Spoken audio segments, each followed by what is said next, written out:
Hello everyone and welcome to my review for Kengan Omega Chapter 143. I know I said I might not have a review out today. It was between this and doing the One Piece review for the Patreon, and I figured since the vast majority of you are actually going to be watching a Kengan review, I figured I might as well do this one.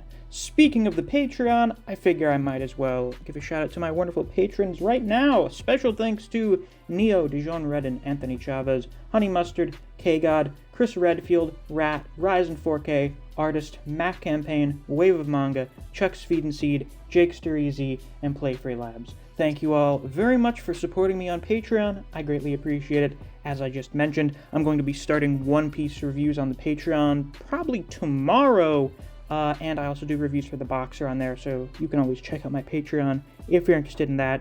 And of course, as always, if you haven't already, definitely be sure to hit that subscribe button, help us reach our new goal of hitting 5,000 subscribers.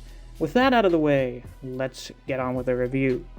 So the main thing in this chapter, it seems like Erioh's done for. Got bear-hugged, probably to death by Edward. It seemed like the dude was kind of getting snapped like a twig by Eddie, which was, I think, what most of us expected. Seemed like he didn't do anything new with removal. I guess he was looking more disheveled at the end of last chapter or something. I don't know. Some of the other Kureis showing to try and help, but, they're even weaker than Ryan, so they weren't going to do shit. They were just kind of there to try and stall and buy time for Erioh's plan to kind of work out. So Erioh distracted Edward long enough for Wu Jing to come up behind Edward and stab him in the neck. And this seems to have actually affected Edward. Oh my god. Keep in mind it took Ryan, Erioh, Wu Jing, and two of the other Kureis just to give an opportunity to actually land a real attack and injure Eddie. That's pretty fucking nuts. Now, do I think this is going to kill Eddie? Fuck no, okay? Kengan characters have survived way worse than that. Kengan characters far below Eddie on the power scaling. Fucking Mokichi survived having his neck broken by Ryan. And I don't just mean broken, I mean like fucking bent at like a 90-degree angle. Murabuchi had like all of his insides exploded by Wakatsuki's punch, which bent his spine at like a 45-degree angle. And, well, mostly thanks to, magical doctor shit, he was pretty much fine like 2 days later. I don't think Edward, of all characters, is the one where we're going to start caring about realism and response to injuries in a realistic manner.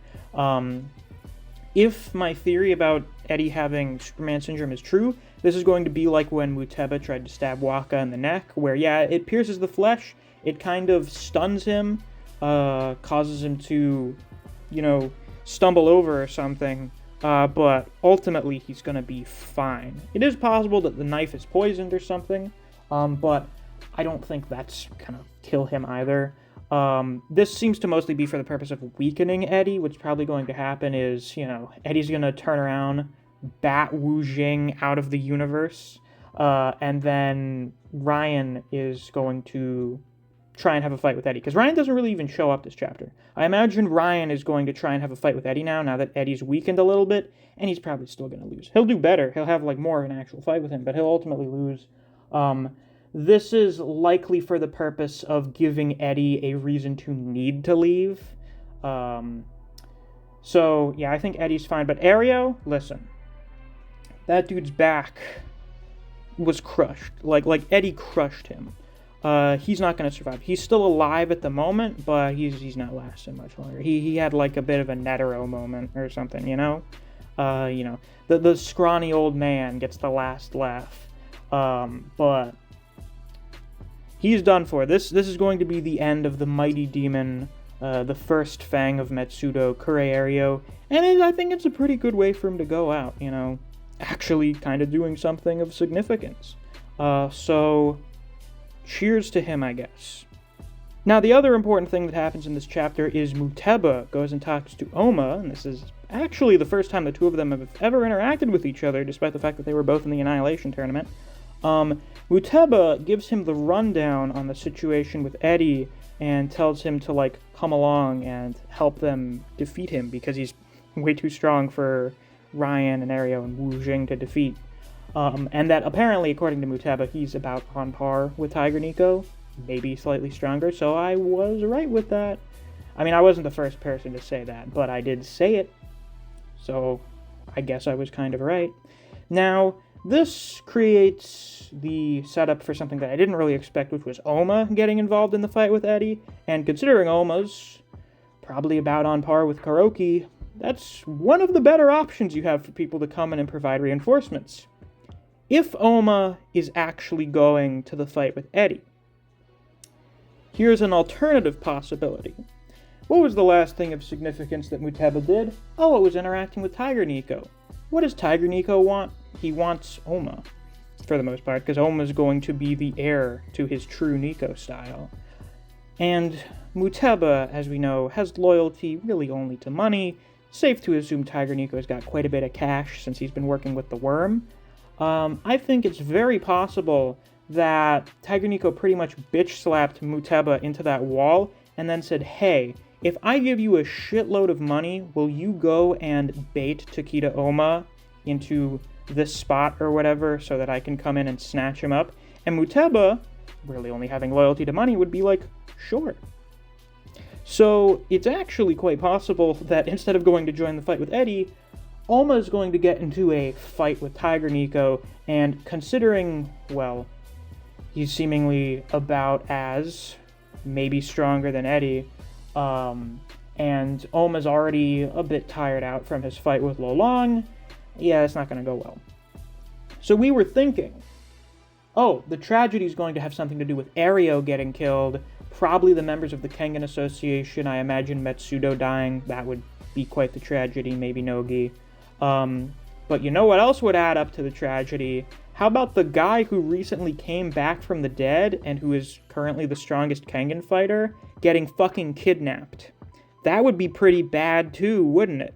So maybe that's what's gonna happen. Oma is very fucking powerful, so to kind of take him out of the picture, allow us to put focus back on Koga, he gets snatched up by Tiger Nico, taken out of the picture for God knows how long, and you know, we get the Oma retrieval arc or something like that. That sounds like it could be neat, right? Well, I guess we're just going to have to see how all of this develops in the next few chapters. This chapter ended off with Eddie getting stabbed, so I assume primary focus of the next chapter is going to be still the stuff with Eddie. Maybe we'll see a little bit of Oma and Mutaba. You know, if they're actually going to Eddie, we may see them next chapter going to him. Or if they're going to Tiger Nico, we may see that at like the end of next chapter. Or the start, I don't know, which sometimes just kind of places that stuff randomly throughout the chapter. Or it'll maybe be in the chapter after that. Who knows? It'll be somewhere in the near future. But with that, that's pretty much all I have to say about this week's chapter of Kengan Omega. If you enjoyed, please be sure to like, comment, subscribe, and click that notification bell so you don't miss any of my uploads. I do Kengan Omega chapter reactions and reviews every week that we get a new chapter. If you enjoyed discussing Kengan Omega with other people, or you just enjoy the content I produce in this channel, I highly suggest you check out my Discord server. I have a link to that down in the description. Thanks for watching. I'll see you guys around. Take care.